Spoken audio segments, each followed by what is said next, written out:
Welcome back, Mongo Fix. Well, today all about batteries.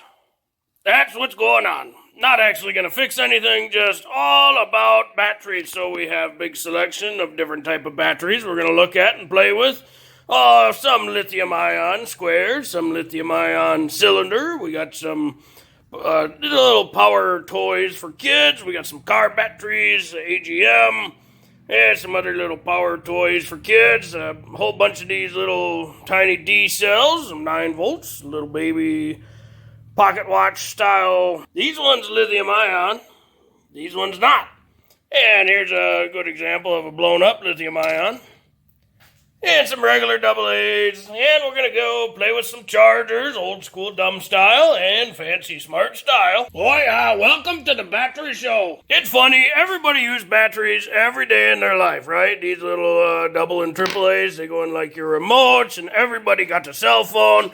Probably not old school piece of crap like that, but they got lithium ion battery in them.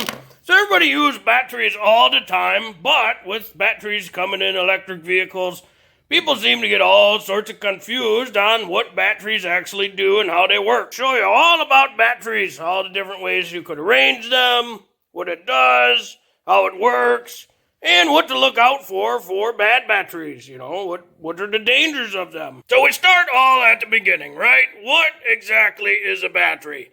This is a little AA, this is a lithium-ion 18650, and this is a 12-volt car battery.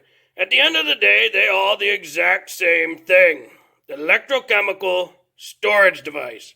That's all batteries are. All these things do is they store electricity in a chemical way. That's it.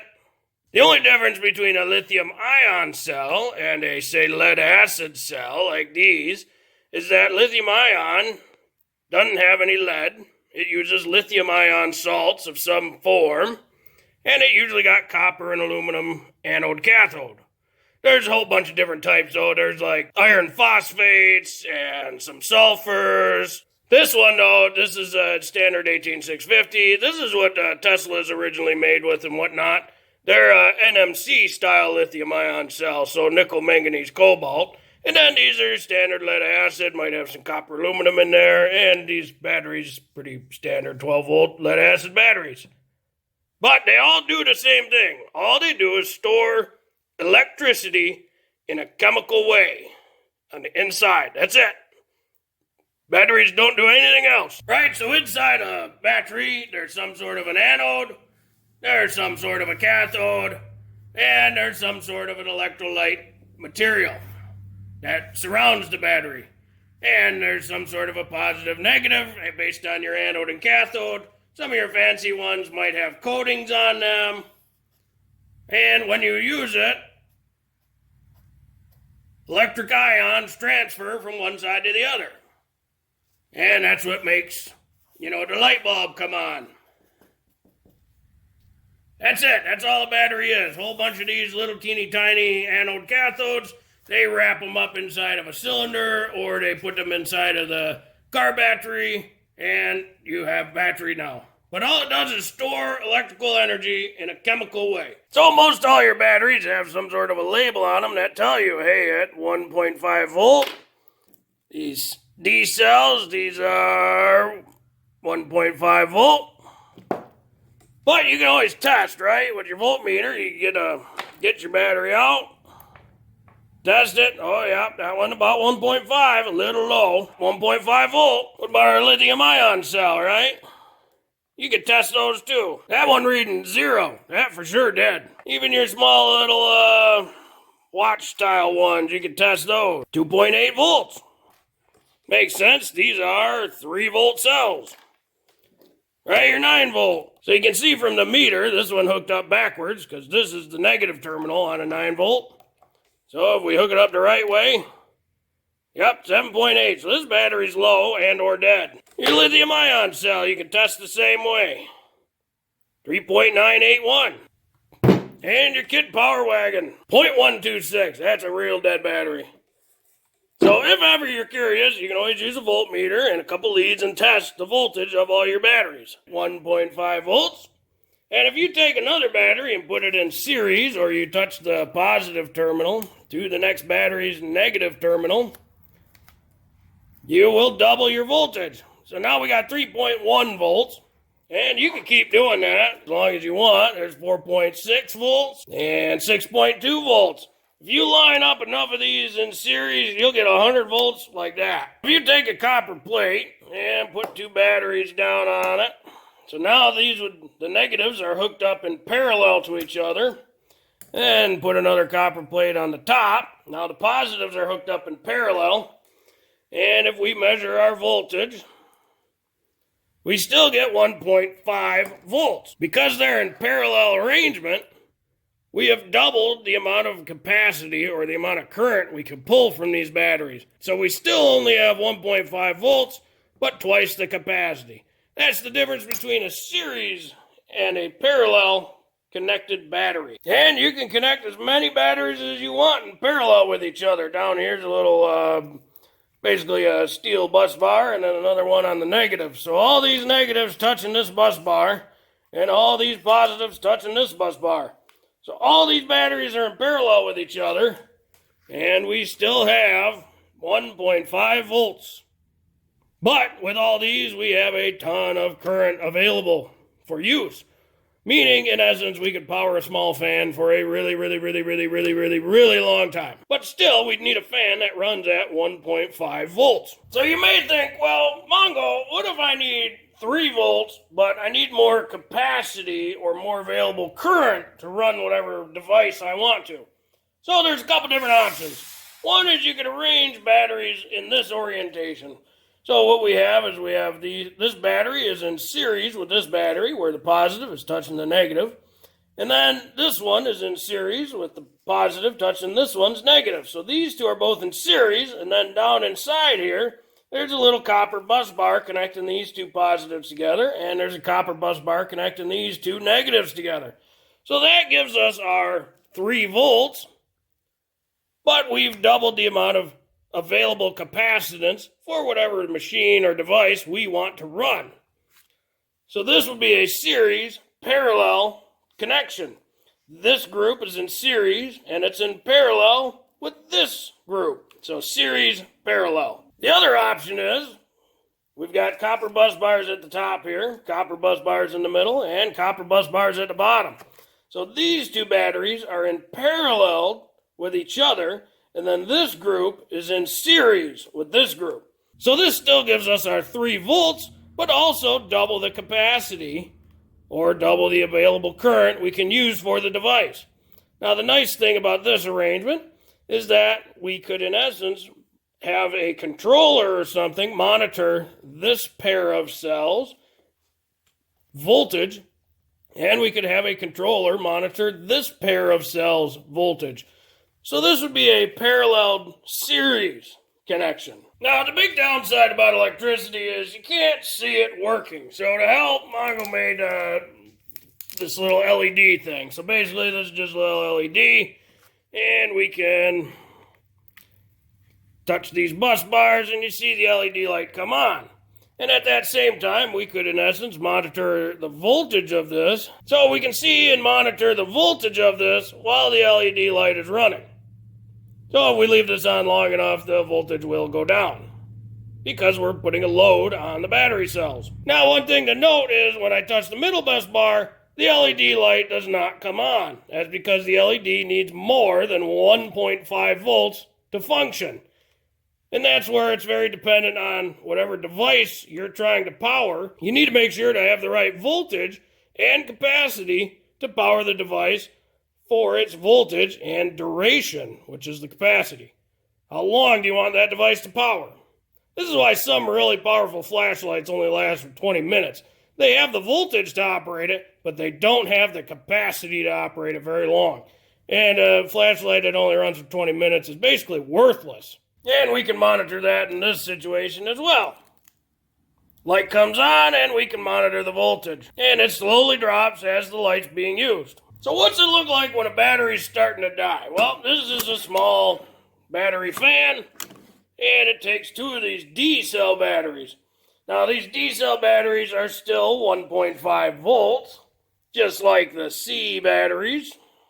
But you can see on the sides, this already has a much larger capacity. So still 1.5 volts, but a much larger capacity to begin with than the C batteries.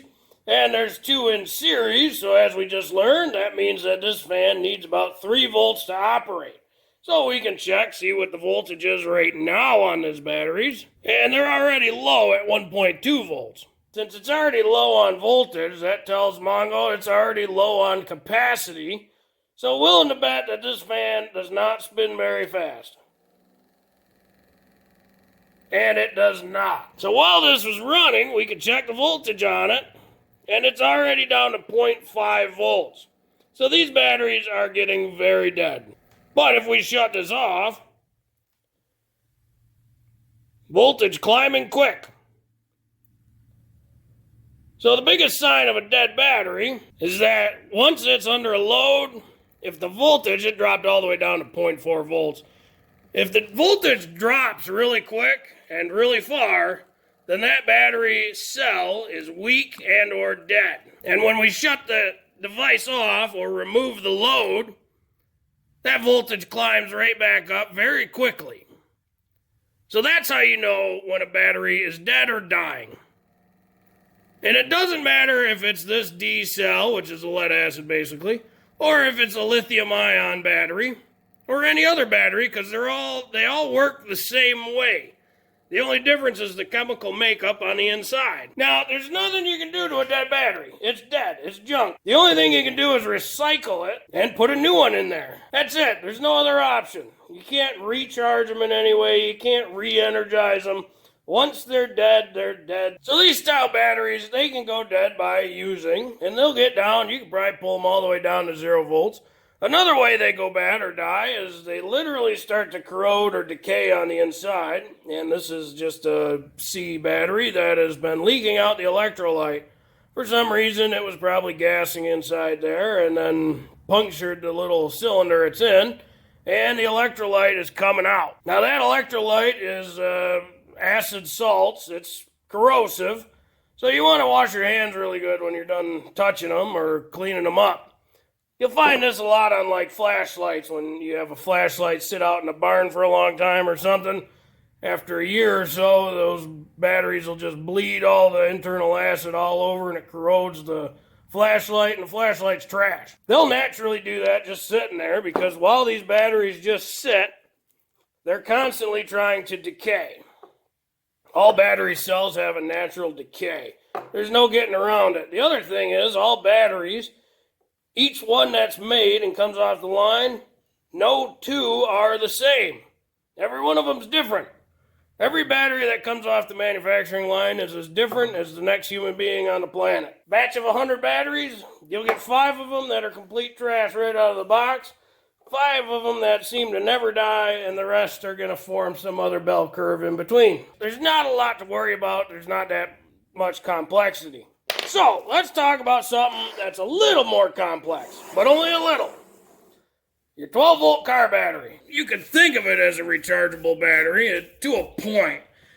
It's still a lead-acid battery, so inside here is a bunch of cells, and they're connected in series to get your 12 volts across the top. This one is sitting at around 7.55 volts. This battery is dead. For the most part, your 12-volt batteries, its normal range is 12 volts. When it's running in a car, it's about 14.2. And when it's dead, it's about 8 volts or lower. Once you kill the cell, it's toast, it's done. Mongo don't care what you see on YouTube. If you hook this up to a 200 amp charger, or some people hook it up to welders, it's insane. Don't do that. It's gonna die. It's on its way. You might be able to save it for a month, 6 months. That battery's toast. Just replace it so you don't have to go through the struggle. Be sure to recycle these. Just for your reference, lead acid batteries are worth a lot of money as trash. So, don't just throw it out, be sure to recycle it. Not only does this have a higher operating range than, say, your 1.5 volt D cell, But this is also technically rechargeable because you can add energy into it. You can put more electrical energy in here because, again, this is just a storage device. It doesn't make electricity, it just stores it. So that means you already have to have energy from somewhere and put it in there. It just doesn't make its own. Once it gets down to, say, the 8-volt range, the 10-volt range, you can add electrical energy to this and bring it back up to the 14-volt range. Now, granted, it will try to decay as well, because this, like everything else in the universe, tries to get back to zero potential, so it will naturally decay. So to show you an example of how dead this battery is, we've hooked up a 12-volt electric fan. Well, we haven't hooked it up yet, these are the leads. But that's a radiator fan from a car. And so right now our battery's reading 6.87 volts. It's coming up. If we take our leads, hook the voltmeter to those leads, and then put the leads on the electric fan, it's down to 0.2 volts. So that means there's not enough capacity or energy in this battery to even turn that fan on. Now, as soon as we take this off and monitor voltage, see how fast that's climbing? 5.9, 6 volts. Again, the rate of change of the battery voltage tells you how good or bad the battery is. The faster those numbers move, the crappier the battery is. Now, this battery's probably got half the cells are dead, which is probably, it's only going to stabilize at about 7 volts. So you can imagine half the cells in there are completely dead. It's only using the other half, and they don't have the capacity in there to do anything because probably the dead ones are pulling the capacity of the good ones down to nothing, and there's nothing remaining to turn the fan over. So if we take another battery here, this one, 12.25 volts, you never actually know with just voltage. You gotta see it under a load. So we'll connect our... Now we got 11.5 volts and that fan is spinning pretty good. Now you'll notice under this load, that battery's not tanking. It's not dropping like a brick all the way down to zero. Because that battery's got a lot of capacity. So that is a good battery. And if we take that off, monitor our voltage, she's slowly climbing back up to her 12 volts. Again, the rate of change. The faster rate of change for a battery, the worse it is. Because again, this doesn't make electricity, it just stores it. Well, obviously, we just burned off a bunch of the energy or electricity from what this battery stored, so it shouldn't go up to the same point. Well, that's great, Mongo. We found out how to measure the voltage on the batteries. We found out how to load test a battery and what it looks like on a really dead one and a pretty good one. But what about charging them, right? So you got a couple different options for chargers, right? Now this charger, this is an old school charger. It's probably one of the best chargers that was ever made. It's just a trickle charger. It only does about 1 amp. It's a dumb charger. So you hook it up to stuff, it'll put 1 amp into it.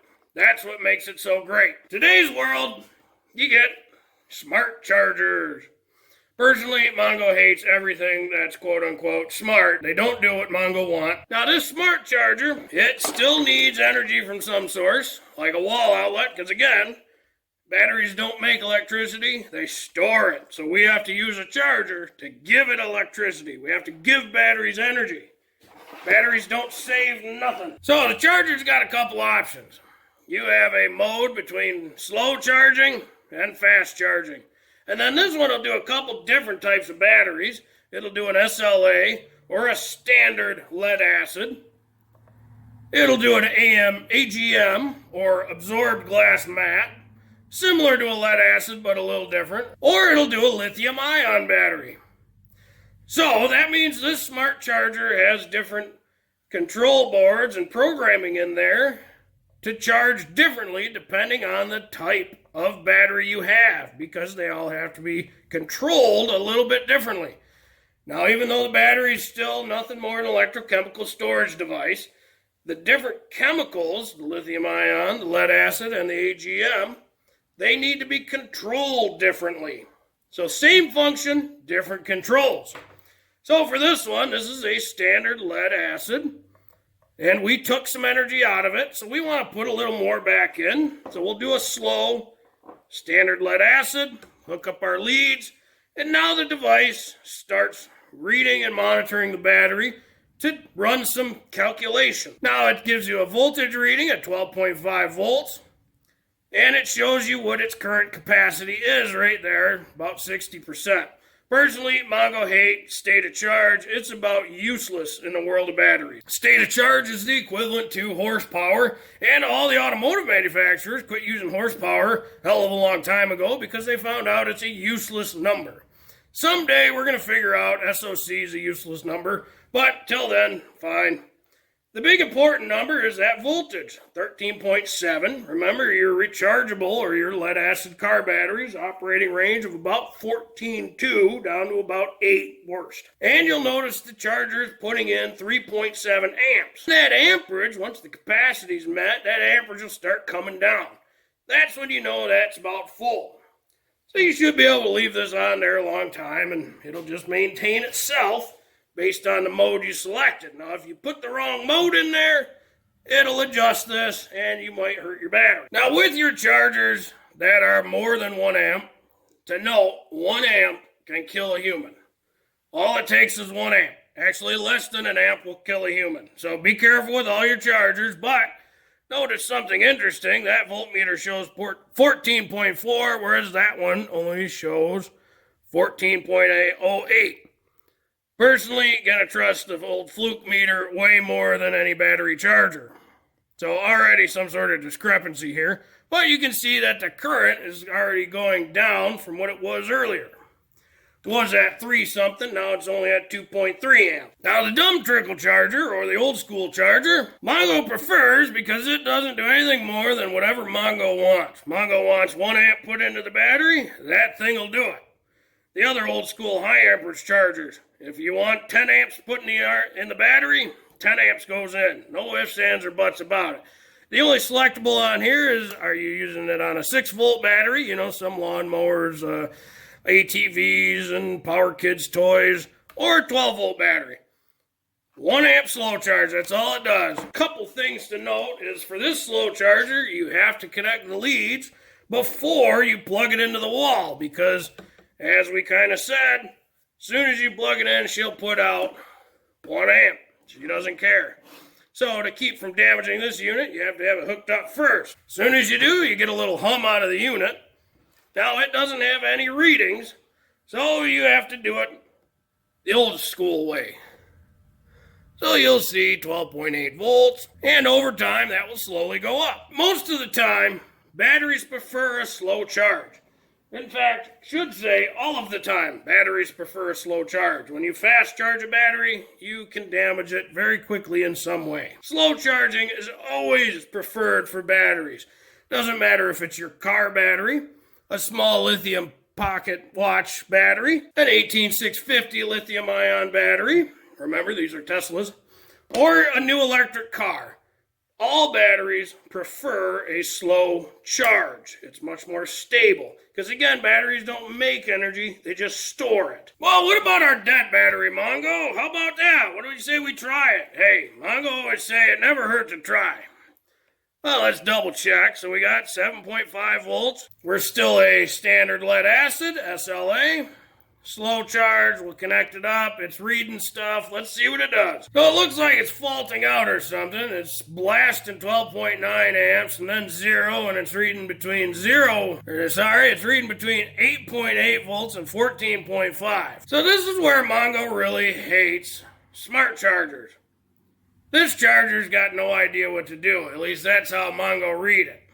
So for a smart charger, it's not too smart if it gets confused. That's kind of dumb. The old dumb charger's king. So 12 volts. And again, this one doesn't matter what type of battery it is. You hook up the leads and she'll put an amp into it. The operator, or in this case Mongo, has to be smarter than the tool he's using. So therefore, because he knows this one's already got problems, he's going to hook up some voltmeter leads to this so he can monitor and see what's going on. So we read our 7.65, And let's see, as soon as we start pumping an amp into it, you'll see when I get her plugged in. See how it rocketed to 16 volts? That's way over operating range for a 12-volt car battery. That's way beyond. And you'll notice it's actually now dropping in voltage. That's another sign that this battery is way beyond dead. So these are all ways you can identify some sort of dead battery, and it's much easier to do with a dumb charger than a smart charger. Otherwise, you'd be here stuck forever trying to figure out, well, why doesn't it charge? If we suddenly disconnect power, right? Our voltage starts immediately dropping like a brick. Now, Mongo kind of tried to save this battery with this charger just to get a little bit more life out of it. And you give her a couple days, she'll drop to 7 volts, and she'll sit at 7 volts. So when you see that, don't hook it up to a 200 amp charger. Don't hook it up to a welder and try to break up some of the dendrite growth and corrosion on the internal part of the cells. The electrons moving through there and the corrosion and dendrite growth, it may break up. And it'll also form a bunch of gassing inside, and that gassing's going to want to go somewhere, meaning the battery's going to swell or it's going to vent out. Now, these batteries, lead acids, they tend to vent hydrogen gas. Hydrogen gas is quite explosive, so if there's any sparks up here, this might actually blow up. So these, once they get to a dead status like this, they're crap. Just throw them away. Don't try to mess with them. It's quite dangerous. Now, this is the current style to Mongo's dumb charger. It still looked pretty dumb. It doesn't have a lot of control at all on it. It is a 1.5 amp, still does 6 to 12 volts. There's a couple LEDs on it for clamps reversed or dead battery, charging and charge. It says it's fully automatic, all you gotta do is hook it up, so most likely there's some control circuitry in here to see if it's a 6 or 12 volt battery and then to see if it's dead or not and then let you know what it's doing. Bit lighter, but let's see how it works on the dead battery. Looks like all the lights come on. And it says charging. And again, you'll notice our voltage spiked right up real quick. You gotta be smarter than the tool you're using. If you're not, you're gonna be in trouble. So we put a little bit of energy into this. You think it'll power the fan? Well, there's only one way to find out. Oh, just a little bit. Sitting there at 1 volt. Well, what about a fully dead battery? Right? This battery, it's a 12 volt battery for the little kids' power wagon things. It's only reading 0.125 volts. Let's see what our smart charger says. Nope, it doesn't even read that these are connected. What about the old dumb charger? 14 right away, so it just skyrocketed from 0 to 14 volts. Yep, that's a sign that the battery's dead. So we got our normal SLA, or standard lead acid battery. Then we have our, this is an Optima, but it is a AGM, an absorbent glass mat. They're both, again, electrochemical storage devices. They're the exact same thing. The controls are a little bit different and the care for them a little bit different. These still run a little bit about the same range as the standard lead acids. You can get a little higher and a little bit lower on those operating voltages. So instead of 4 to 6, you might be able to get 6 to 7 volt range on that one. They're constructed real similar. Still got lead, except this is more of like a lead plate that's spun around like a cylinder style battery, and then they got these 6 cells. Those 6 cells create the 2 volts each just about, so you can get 12 volts. Your lead acid, about the same thing, but your lead acid is literally in a acid bath. So the plates go vertically in here, and there's acid fluid up to some sort of level. And that is a acid bath or a standard lead acid. An AGM, in between that spiral lead plate, is a fiberglass mat that has acid absorbed into it. That's where the absorbed glass mat comes from, AGM. That's the difference between an SLA and an AGM. The big thing to note, the more energy you put in a battery, the more dangerous it becomes and the more control you need for it. If you only have a little bit of energy in the battery, like this guy, it's not really dangerous. People don't freak out with these things. People don't have a fear of these things. You put a little more energy in it, well, a lot more energy in it. Now you have some hydrogen gas explosion risk. Then you put a little bit more energy in it, and you have still those same things because there's only a little bit more energy in it. Then if you were to step up to your electric vehicle, which has a bunch of lithium cells, now that's even more energy. And then you stack 2,000 of these inside of a car, and that's a ton of energy. Now you have a lot more danger and a lot more risk. Just figure that one out. The more energy you put in something, the more dangerous it becomes. Well, let's talk about lithium-ion cells for a little bit. These are all different types of lithium-ion cells. So we got our little, stopwatch style, the CR2032s. We got our 18650s. Now these are called 18650s because they're 18 millimeters in diameter and 650 millimeters long. There's all sorts of different types. I think Tesla's currently using like a 21700 or something like that. I don't know. And then these are like your old school cell phones, little pouch style cells. Now GM electric cars are using, like the Chevy Volt used a big flat square with 2 tabs, a positive and negative tab at the top. Those are big pouch cells. And then there's another one that's a big flat square and the positives on one side, negatives on the other. That's an opposing tab pouch cell. This is a pouch cell that is bad. See how it's really puffed up and fat in the center? So this lithium-ion cell went through something called gassing, meaning that the damaged cells inside of there were creating a gas, and that caused the pouch to puff out. Now, if that ever got to the point where it puffed out enough to where it punctured a seam, and that means the gas is escaping into the atmosphere. The problem with that is these lithium-ion cells are never made from safe material. So these are most likely NMC, or nickel, manganese, and cobalt, which are all heavy metal. They're all poisonous to the human body.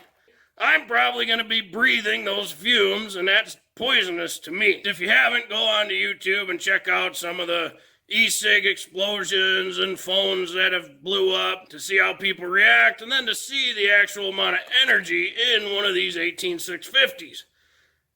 When these things go, they'll release the same type of poison into the air. And then if you are around that, you end up breathing it. You should probably go see a doctor right away, because that's not healthy for you at all. If we want, we can measure these cells just like the other ones. That one's 0, 3 volts, 3.5, 4 volts.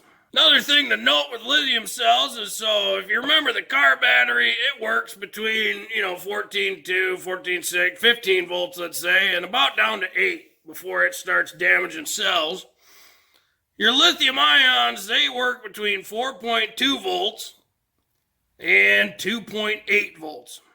Anything lower than 2.8, that's damaged the cell in some way, you might as well replace it. Now these have to be recycled because they're full of nasty materials, and if you throw them in the trash, you're just poisoning the earth. So you have to recycle these. So once they hit 2.8 volts, they're toast. They're done. If you try to charge them, these could explode. And that's because lithium-ion cells have a fairly moderate internal resistance, meaning the actual resistance between the positive and negative is pretty high. 7.26 mega ohms. So if you pass current through there to charge it or discharge it, that cell starts to get warm. For example, on your cell phone, if you've ever used it heavily, you'll notice probably the back of it's kind of warm, and that's because that lithium cell is getting warm or hot because of the amount of energy going in or going out of it. Same thing when it's charging. If it's doing a very fast, heavy charge, it gets warm because of the resistance of the cell itself and the amount of energy going through it, so that it gets warm by nature. So these are small lithium-ion cells for a computer circuit board, and you'll notice it's 3 volts as well, because they all lithium cells operate about the same voltage. Now, if you look at the periodic table of the elements, you'll see that lithium is on the upper left right below hydrogen. And hydrogen is really lightweight, but pretty explosive. So lithium's really similar. It's a very lightweight material, and it's got a ton of potential energy in it. So when you start adding all that energy into these little cells, it makes them pretty dangerous.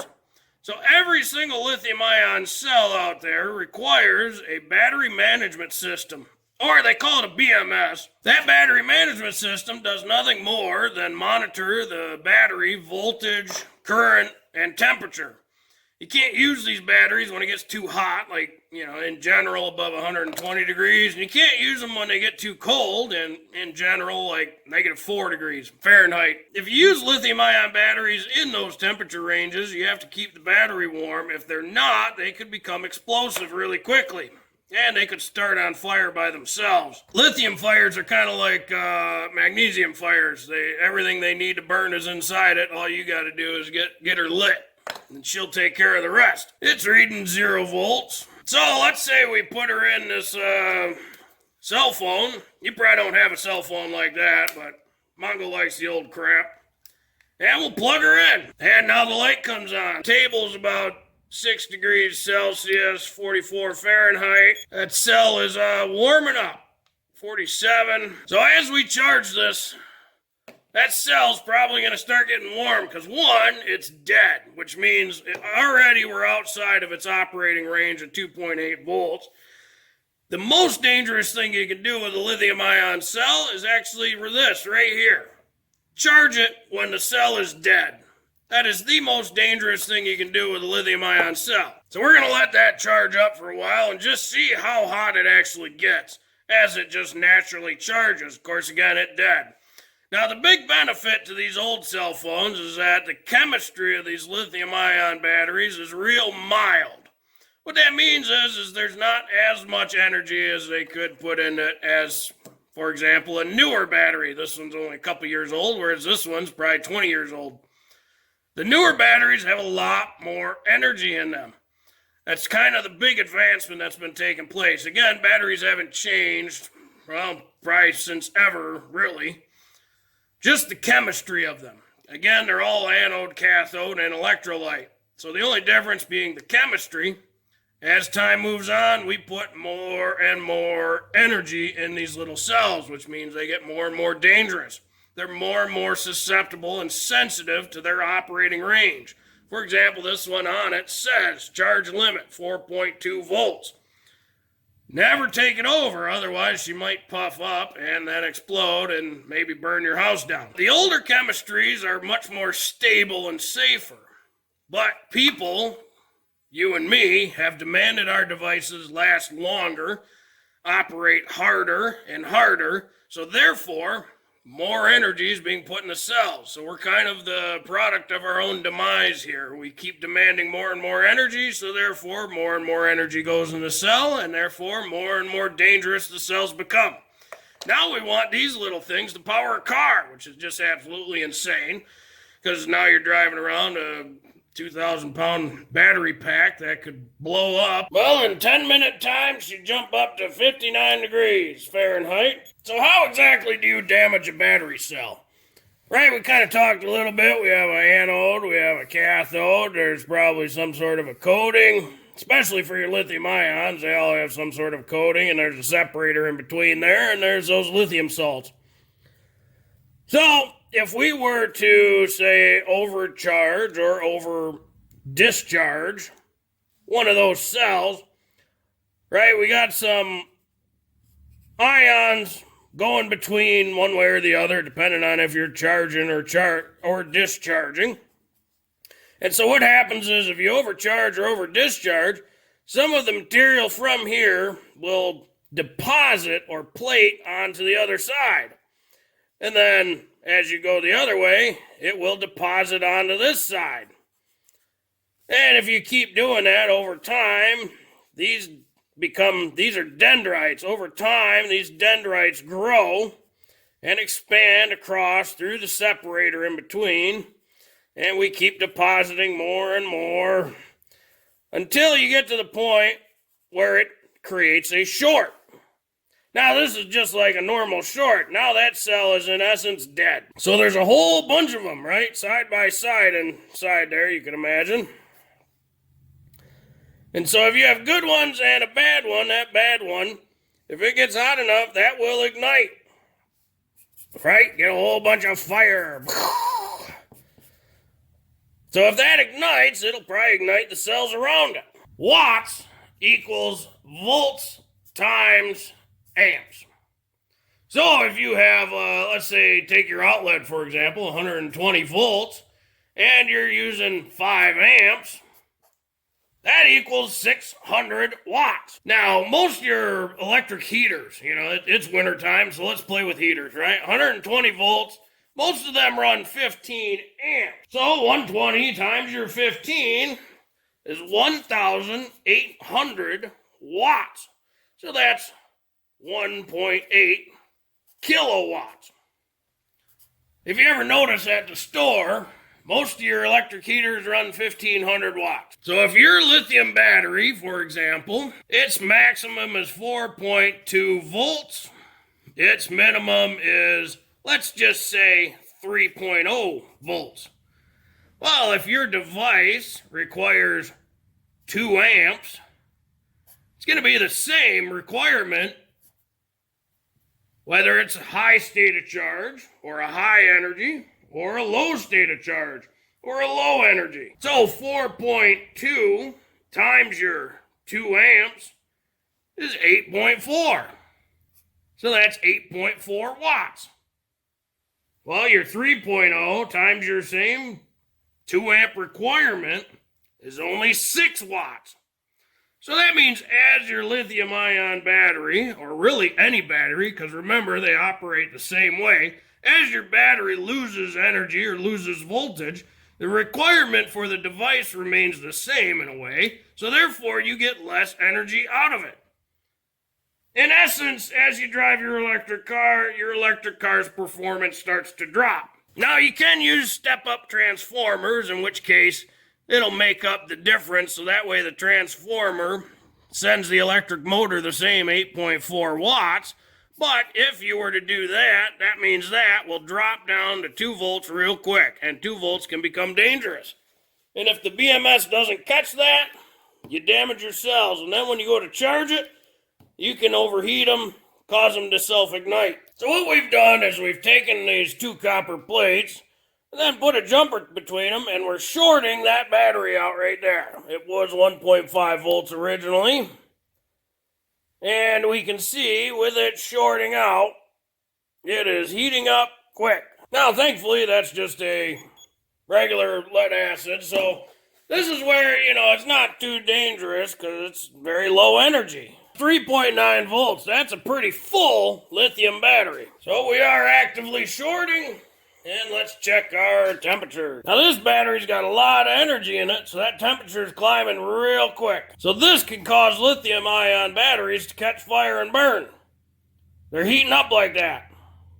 So over time, that'll get really hot to where that battery will auto or self-ignite. And that's when it'll burn stuff down. So we're gonna disconnect this because Mongo don't feel like setting it on fire.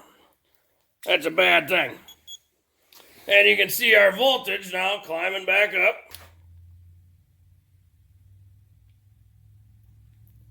So to make sure this battery is safe, we want to monitor it till that temperature starts going down.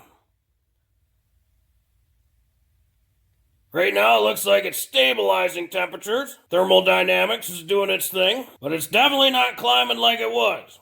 So that's a good sign. That means this one is not going to run away and catch fire. That is what you're looking for to see if it's about ready to catch fire. Your thermal runaway is the worst case scenario for a lithium ion battery, and she is quite warm to the touch. But since that's your worst case, it's best to know what to look for so you can prevent it. So what you're looking for is that temperature over time is going to keep rising and rising until at some point that battery will auto-ignite. And then there's no way to put it out because a lithium-ion fire is just like a magnesium fire. Everything it needs to keep burning is already in that cell. So once it ignites, it'll just keep feeding itself. Oh yeah, she's coming down now. This is why fire departments have trouble putting out electric car fires because they're putting water on it, and water just keeps adding hydrogen and oxygen to the fire. So it just keeps burning. Their idea being they use the water to cool the fire. However, once you start shorting the battery, it's just going to keep getting hot again. So this is why you see the news reports about firefighters going in, putting out the Tesla, and then a couple hours later it lights back up. Then the fire department goes in, puts it out. A couple hours later it lights back up. It's this exact thing that's going on. Once the cell's been shorted, it's just going to keep discharging. So sure, you can cool it, but once you take away the water, she'll just keep discharging, get up to temp again, and boom, take right off. The big downside for a lot of the electric vehicles is that to get the capacity requirements that the electric vehicle needs, they end up arranging a bunch of lithium-ion cylinder cells or small cells in a parallel arrangement like this.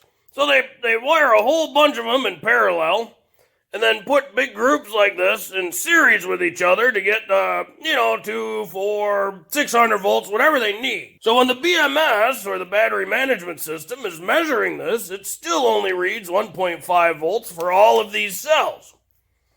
So if we take our 1.5 volts, and we multiply that by the amount of cells in here, so 12, we get 18. So then if we divide that by the amount of cells, we have 12 total, we still end up with our 1.5 volts. So you may think, well, that's great. Yep, and it is. That's how it's supposed to work. The problem is when you have one dead cell in there. So if one of those equals 0. So in that situation, you'd have 11 of them at 1.5 volts, which equals 16.5. Now we have to divide that by the same 12. Remember, because one of these would equal 0. So in essence, this is just an average formula. So you add up all of them and divide by the total number. So we still have 12 cells, but 1 equals 0. So we only multiplied 1.5 by 11, and that gives us 1.375 volts for the average. So that's what the voltmeter would measure if there was one cell in there that was 0 volts. The downside being is the electric car, the BMS won't see that as a problem. So therefore that one dead cell will continually get charged and discharged, because it's in parallel, you can't stop that, which means every time it charges and discharges, that one cell will be overheating every time. And if that continues, that can go thermal, auto-ignite, self-ignite, and then catch fire, burn the remaining cells around it, and go from there. So when the manufacturers arrange too many cells in parallel, it becomes impossible for a BMS to find a single dead cell. Well, the most important thing to remember about lithium-ion batteries is if we plot temperature over here, this is the minimum operating temperature, this is the maximum. Let's say it's 120 degrees Fahrenheit, and let's say the minimum's -4. And then on the bottom, we'll plot the cell voltage, say 4.2 volts, that's the maximum, and 2.8 volts, that's the minimum. Basically, no matter what the temperature is, if you are below the minimum voltage, that's a no-go zone. That means it's potentially worst-case scenario. No matter what the temperature, if you're above 4.2 volts, that's a no-go zone. That means it's potential worst case scenario, like a fire, right? Now, no matter what the voltage is, if you're below 4 degrees Fahrenheit, that's a no-go zone. Doesn't matter the voltage. If you're trying to pull current out of a cell that's below -4, she might go thermal, burn your house down. And no matter what the cell voltage, if you're above 120 degrees Fahrenheit, that's a no-go zone. So all of this, you cannot use lithium-ion batteries because they might go into a thermal runaway, they might burn your house down. So you can only use them in this area. between these temperatures and between those voltages. So it's just a good visual to keep in your head. Cell phones, laptops, DeWalt's, Milwaukee's, Makitas, Samsungs, LGs, Exalts, whoever the hell makes batteries. This is the only area you can use lithium-ion batteries. Otherwise, they might be dangerous. Now, depending on chemistry, you might be able to get outside of there, but in general, these are just good general numbers to remember. Now, if you happen to use these lithium-ion 18650s, there's one thing I like to note. You know, these regular lead acids and whatnot, regular ones are used to, they all say which side is positive and which side is negative. People pretty familiar with those. People pretty familiar with 9 volts that tell you which side negative and positive. So that way you always know which way to hook it up. Not all lithium ions do. This one does, which is fantastic. But not all of them tell you which one's positive, which one's negative. So just something to keep in mind. The positive on cylinder cells all have a little nipple on them. Lithium ion doesn't quite have the same style nipple, but if we look at the backside, it's flat. Kind of like one of these, or one of these. So the flat side negative, and this side here, that's the nipple. So always remember, with cylinder cells, the nipples are the positive, because nipples are a good thing. Now, batteries are really old technology. They're about 2,000 years old. Actually, there's a rumor that the Egyptians developed the first batteries. As we kind of learned, right, batteries all consist of an anode, cathode, electrolyte. So what we got is a copper plate. We have a whole bunch of tin foil wrapped in a bar type thing. And we got some vinegar in a plastic tub. That's it. Well, let's see what happens when we measure the voltage between them. Well, we're measuring 0.5 volts, half a volt, let's say. So just now, we've made a battery that has a potential of half a volt. Well, the Egyptians figured this out a long time ago. It's not really that complicated. If you take two dissimilar metals, you have an anode and a cathode, and then you put some electrolyte between them, and boom, now you have a potential difference. Now, when we touch them together, right, we've created a short. Now there's 0 volts. That would be an internal short when you touch those plates together. But as soon as you pull them back out, yeah, about 5 volts come back. Now, I said earlier, batteries don't make electricity. These have to be set to a charge. Basically, after they make them, they do an initial charge on them to give them energy. Because, again, batteries are nothing more than electrochemical storage devices. This is a slightly different thing. It's really crude. You really can't give this setup more than half a volt. The amount of power you're going to get out of that is negligible, if any. But you can make your own battery at home. You can actually make a battery kind of like this with your own materials. You just have to be sure to do an initial charge on it to get it energy. It does make you wonder, well, what happens if we were to hook a car battery up to that? So we got a nice, it's a 12-volt battery out of one of the, the kid power wagon things, So we'll hook up a positive lead here. Then we'll hook up a negative lead. And let's see here when we touch them. Sure enough, we read 12.4 volts. And that's because this homemade battery is now in parallel with a 12-volt car battery. Now, in essence, we're also doing some electrolysis. You also notice that the aluminum plate, or the aluminum foil in there, is starting to bubble. So basically, the aluminum is going from the aluminum through the electrolyte and plating onto the copper. Batteries come in all different shapes and sizes and chemistries and whatnot. So it's always good to remember, at the end of the day, they're nothing more than an electrochemical storage device. That's all they do. They don't do anything more. And if the amp hours or the kilowatts aren't quite up to par, then your devices might not have the same performance. So always good to know what they're all about, how they work. So that way you can make proper decision on what devices are best for your application. Maybe you can use batteries, maybe you can't. Maybe you need proper grid power or something, or some other device. Well, hopefully this video helped you understand batteries a little more, how they work, what they can and can't do, how to find dead ones, how to figure out when lithium ion's getting too hot and might cause a fire or burn your house down, or maybe even your electric car. Well, if you like this video, be sure to like this video. If you like this video and other videos from Mongo Fix, be sure to subscribe.